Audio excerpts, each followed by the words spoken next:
নবী সাল্লাল্লাহু আলাইহি সাল্লাম বলেন, আমার যে উম্মত প্রত্যেক শুক্রবার দিন আসরের পরে ৮০ বার একটি দুরূদ শরীফ পড়বে, আল্লাহুম্মা সাল্লি আলা সাইয়্যিদিনা মুহাম্মাদিন নাবিয়্যিল উম্মি ওয়া আলিহি ওয়া সাল্লিম তাসলিমা। এই দুরূদ শরীফটা আমার যেই উম্মত প্রত্যেক শুক্রবার দিন আসরের নামাজের পরে বৈশা পড়বে, রাসূল বলে আল্লাহ তাআলা তাকে ৮০ বছরের গুনাহ মাফ করে দিবে। এটা পড়বেন কোন দিন?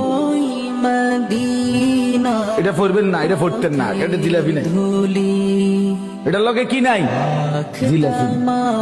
এটার লগে খিচুড়ি নাই। এটা বলেন পড়বেন। রাসূলুল্লাহ সাল্লাল্লাহু আলাইহি ওয়াসাল্লামের সাহাবীরা মহব্বতে দুরূদ পড়তেন, সাথে কোনো কিছু পাওয়ার আশায় না। রাসূলুল্লাহর ভালোবাসা, নবীজির ভালোবাসা। অতএব ভেবে দেখেন বাপ, কথায় যদি একটু শক্ত হয়